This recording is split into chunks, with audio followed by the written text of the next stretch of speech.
Olá, seja muito bem-vindo, seja muito bem-vinda. Esse é o videocast Em Detalhes, esse é o primeiríssimo episódio. Aqui, sempre com um convidado, eu vou fazer um mergulho junto com ele em um tema específico. Em Detalhes, hoje, nós vamos falar sobre a operação que fecha ainda mais esse cerco no entorno do ex-presidente Jair Bolsonaro, a partir das joias e dos presentes recebidos por autoridades estrangeiras. Quem vai trazer esse assunto aqui é o jornalista Leandro Demori, que é apresentador também do ICL Notícias, também autor da newsletter A Grande Guerra. Demori, que já está aqui junto comigo, já estou te vendo, Demori. Tudo bem com você? Você está mudo ainda, mas Tô em mudo? breve Sério estarei te mesmo? ouvindo. Não, já estou te ouvindo, agora sim. Ah, muito bem. Bem-vindo, Demori, muito bom falar com você. Obrigado, parabéns pela estreia. Uma honra imensa estar aqui com você no primeiro programa. Parabéns para nós, né? Que você é o primeiríssimo convidado, ilustre. Demore, obrigada por aceitar o convite primeiro, você que estava aí mergulhado nessa história desde sexta-feira, na verdade muito antes, né? Mas os desdobramentos principais, vamos dizer assim, começaram na sexta-feira. O Bolsonaro especificamente não foi alvo dessa operação de sexta, a Operação Lucas, né? Mas os aliados, os auxiliares dele foram submetidos a essa busca e apreensão justamente a partir de evidências da Polícia Federal que mencionam o ex-presidente, né? Eu acho que é uma das mais graves até agora, levando em consideração esse relatório que aponta que o Bolsonaro foi quem determinou as transações com as joias sauditas. Agora, a PF já pediu para o STF a quebra do sigilo fiscal e bancário do ex-presidente, da ex-primeira-dama Michele Bolsonaro também, quer ouvir os dois nessa investigação do desvio de joias, também outros itens de luxo, para o patrimônio pessoal do ex-presidente Bolsonaro. Os elementos de prova, Demori, que a gente tem, que já foram colhidos até agora, são suficientes, uma pergunta bem direta, para levar à prisão do ex-presidente Bolsonaro? Olha, os elementos de prova que a gente viu até agora são bem suficientes para a gente imaginar que o Bolsonaro tem que ter sigilo quebrado, isso para começar, né, a conversa, porque até agora muita gente vinha tentando proteger o Bolsonaro também na questão dentro da CPMI mesmo, onde já havia a Jandira Fegali e o Rogério Correia já tinham pedido a quebra de sigilo fiscal do Bolsonaro e da Michele. Já havia indícios suficientes para isso, né? Mas agora ficou cada vez mais evidente que o Bolsonaro tem que ser investigado diretamente.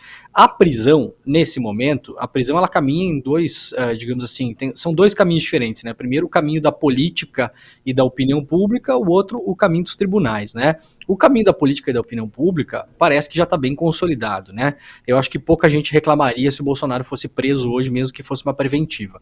A questão é que para os tribunais, o Bolsonaro ainda tem um caminho, né, nos tribunais. O Bolsonaro precisa ser investigado, como ele está sendo em alguns casos, a Michele também.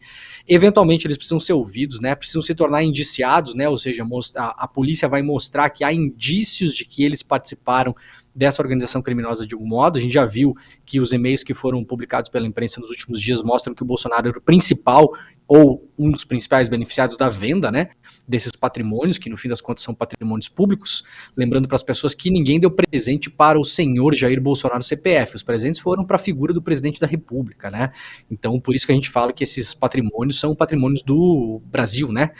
Da população brasileira, né? Então, isso é roubo, né? A gente pode imaginar uma série de crimes aí que foram cometidos. Peculato, né? Que é esse roubo cometido por funcionários públicos ou encargo em função pública, né? A gente pode imaginar a formação de quadrilha, organização criminosa e lavagem de dinheiro. São essas coisas que estão mais ou menos evidenciadas aí.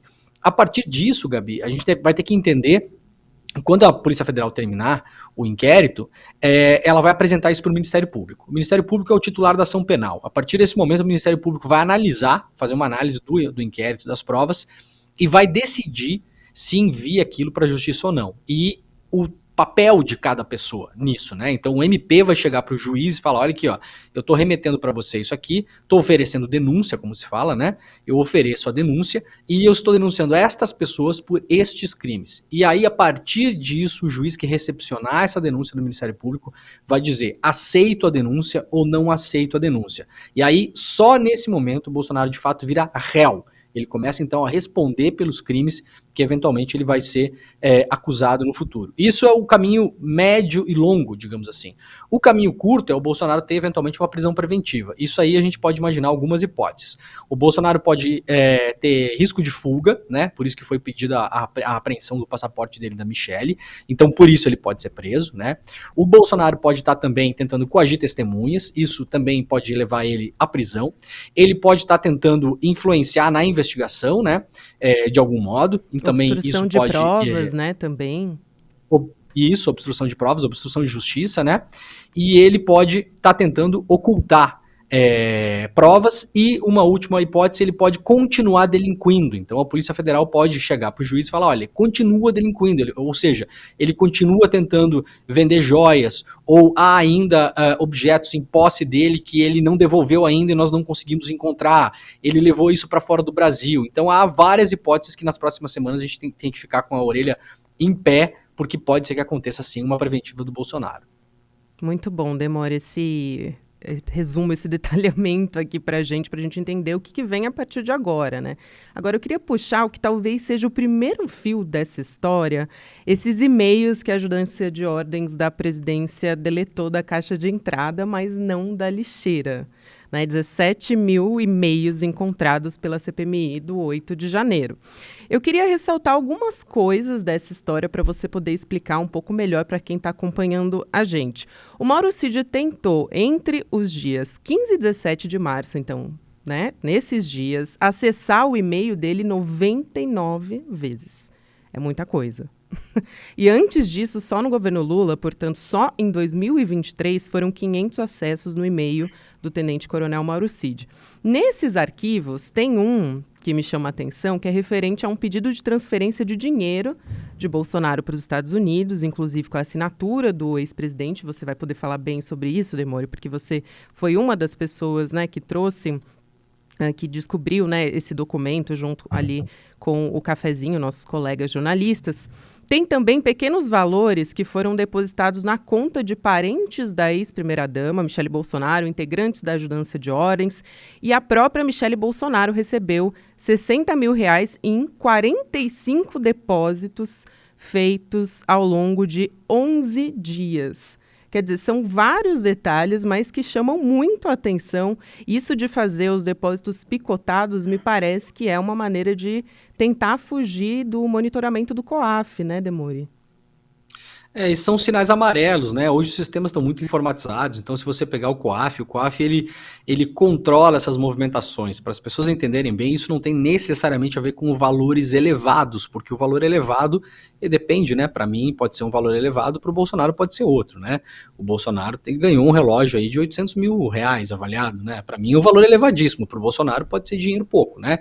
Então o COAF não trabalha com valores elevados, o COAF trabalha com padrões de movimentação financeira. Então nós temos aí já ao longo dos últimos meses vários padrões de movimentação financeira que são esquisitos na conta do Bolsonaro, na conta da Michelle, na conta do Cid. O Cid movimentou nos últimos 6 meses 3 milhões e 200 mil reais na conta dele entre entradas e saídas, né? O Cid remeteu dinheiro para fora do Brasil.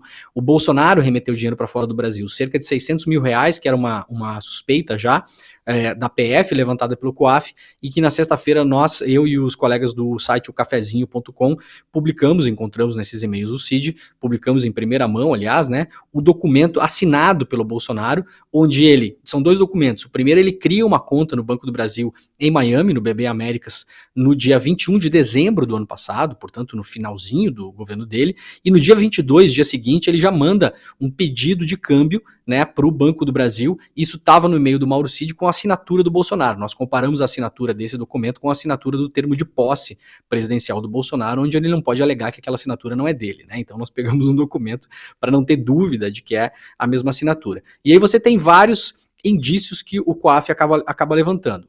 Depósitos sequenciados são indícios, né? Muitos depósitos da mesma pessoa, da mesma empresa no mesmo dia. Depósitos sequenciados de valores iguais ou muito parecidos. Saques de dinheiro na boca do caixa em valores menores de R$2 mil, né? Então você vai pegando esses vários indícios e vamos lembrar, já há um padrão disso, né, Gabi? As famosas rachadinhas que eram organizadas pelo tesoureiro Queiroz, que aliás deve estar morrendo de ciúmes, né, porque o Queiroz sofria lá para fazer rachadinha, né, dos Bolsonaro, e agora quando veio dinheiro grande ele tá fora da festa, né? Então já tinha indícios lá, por exemplo, da conta da Michele Bolsonaro, que havia recebido cheques do Queiroz, né? Não entrou nas investigações da rachadinha, não se sabe até hoje por quê. Então há uma prática que tem cara de ser uma prática delitiva dessa família há um bom tempo, né? E acumulação de patrimônio também, mansão comprada pelo Flávio em Brasília, avaliada em 6 milhões de reais, mansão comprada pela família Cid em Los Angeles, avaliada em vários milhões de dólares, casa comprada pela família Cid em Miami. Então a gente tem vários indícios aí que, de novo, levam os Bolsonaro a serem pessoas que são altamente investigáveis. Pois é, sempre bom lembrar também que em agosto do ano passado veio à tona também aquela reportagem da Juliana Dalpiva, do Thiago Erdide, que metade do patrimônio lá do clã Bolsonaro, da família Bolsonaro, foi comprado em dinheiro vivo. Então esse histórico é bastante importante. E dezenas de negociações de imóveis, né, Gabi, que foram feitas em cash, né, em dinheiro vivo. Falando em cash, tem outro ponto importante desse relatório também da PF, que é um áudio que o Mauro Cid diz que o pai dele, então o Mauro Cid pai, tem 25 mil dólares que deveriam ir para as mãos do presidente, do ex-presidente, né, Jair Bolsonaro, o então presidente, e que esse dinheiro deveria ser, ele usa esse termo, né, em cash. Quer dizer, e ele diz o seguinte, quanto menos movimentação em conta, melhor.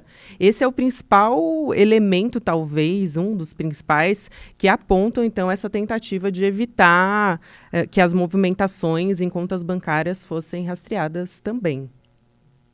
Isso coloca o Bolsonaro diretamente dentro do centro, né, dessa ação toda, né, dessa delinquência que a gente está vendo, né, e como ele fala, né, quanto menos movimentação bancária, melhor. A família Bolsonaro sabe disso, a família Bolsonaro trabalhou com dinheiro vivo a vida toda, né, eu sempre me chamo a atenção, eu até comentei que o ICL deveria fazer um curso, né, de gestão financeira familiar com os Bolsonaro, porque o Bolsonaro é um cara que a vida toda só teve um emprego, né, depois que ele saiu do exército, ele foi parlamentar, e como parlamentar, ele é um cara que conseguiu construir um patrimônio, comprar uma casa num dos metros quadrados mais caros do Brasil, que é a Barra da Tijuca, uma casa num condomínio fechado, de frente para o mar, né, numa área nobre do Brasil, né, quem conhece o Rio de Janeiro sabe exatamente onde o Bolsonaro mora, bem no começo da Barra ali, é uma área que você vai comprar um imóvel hoje, não é qualquer pessoa que consegue comprar um imóvel, e conseguiu construir esse patrimônio todo, tendo que criar 4 filhos com 2 ex-esposas e uma atual esposa, né, eu não acho que isso seja possível com um salário de 30 mil reais por mês, sinceramente.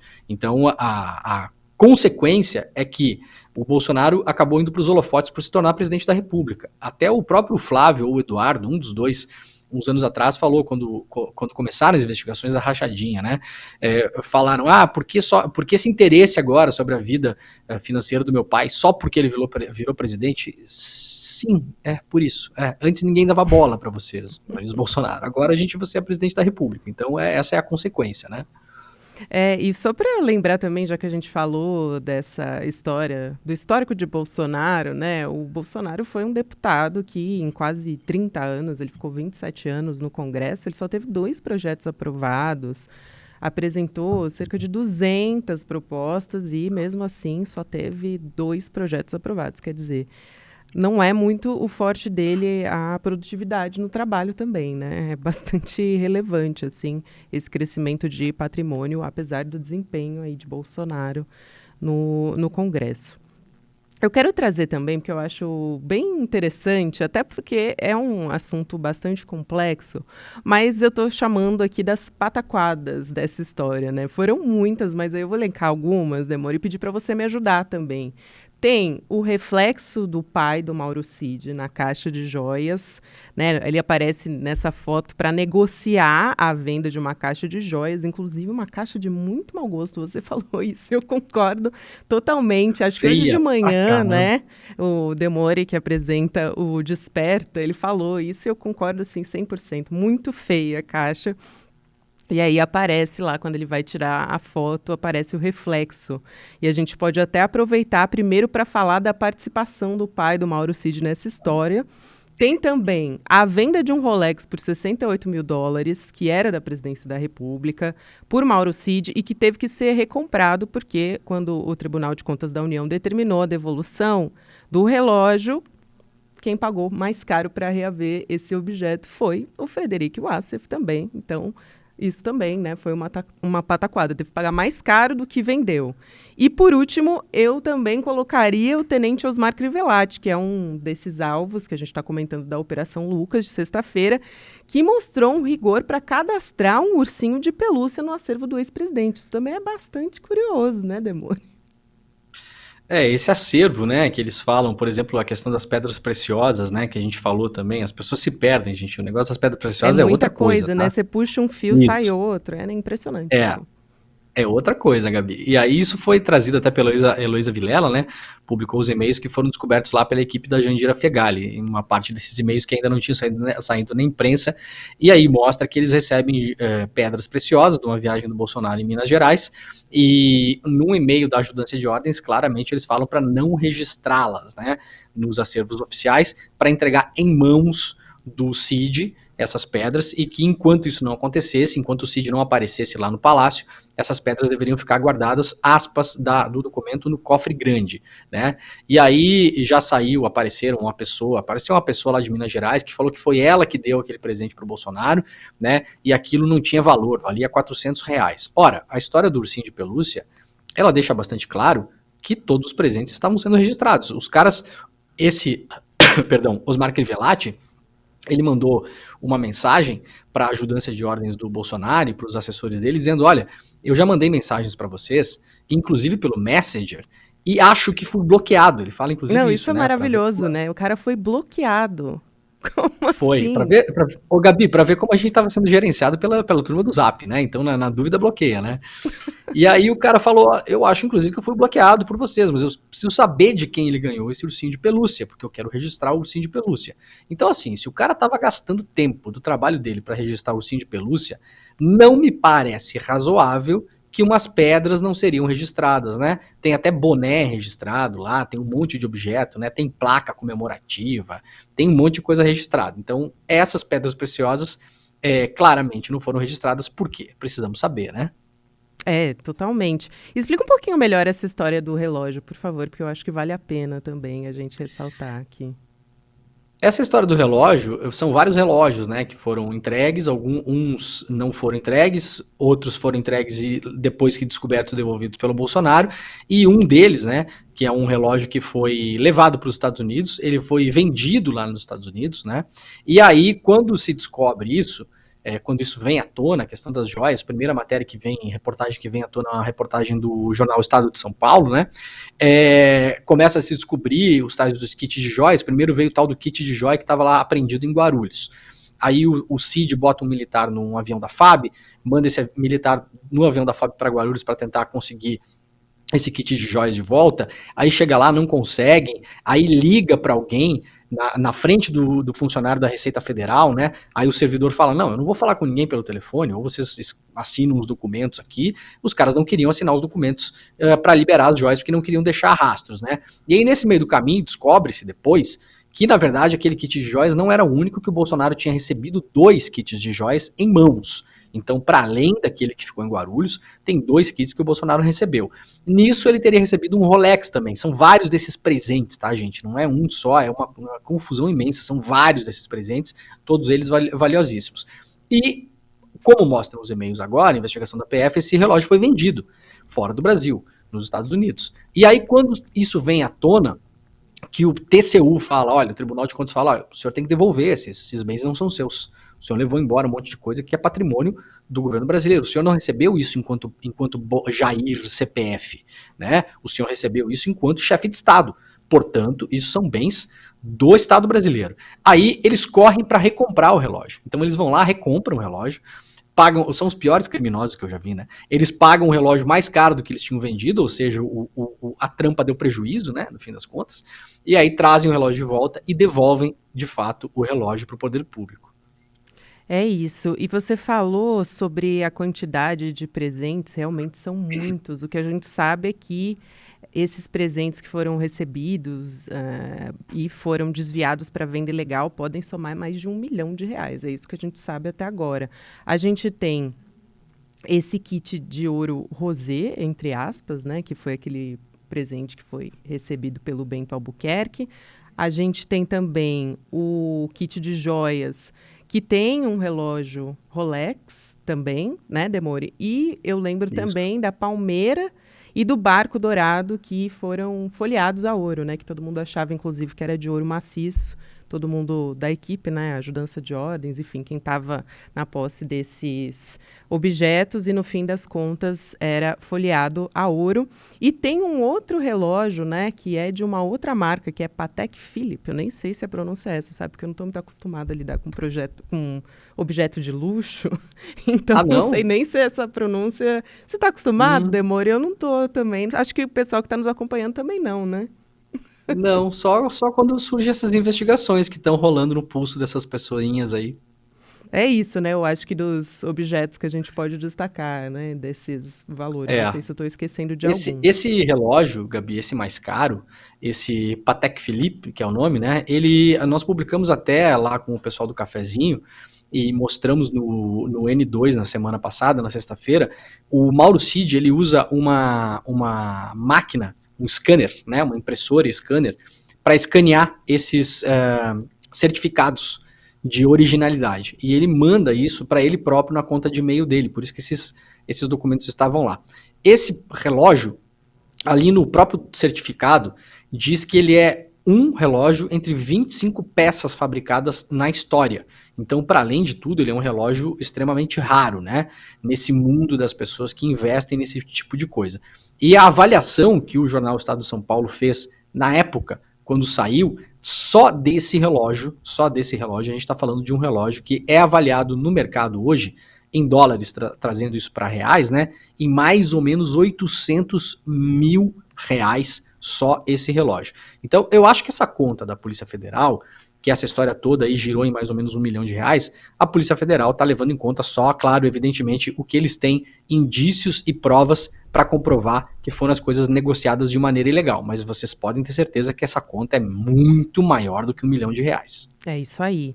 Tem um ponto de ligação também que eu quero ressaltar, a gente está chegando ao final, mas eu não quero deixar de falar, com os atos do 8 de janeiro e, enfim, de quem a CPMI vai investigar se o valor recebido pela venda desses artigos que a gente está falando de luxo foram usados. Então, esse valor foi usado para financiar os atos democráticos, isso está sendo apurado, mas vale a pena dizer também, trazer a informação de que a prisão preventiva do ex-diretor da Polícia Rodoviária Federal, Silvinei Vasquez, que está sendo investigado pelas Blitz no Nordeste, que na ocasião das eleições estavam tentando atrasar ou impedir, a que tudo indica, os eleitores do presidente Lula chegarem até as urnas no segundo turno.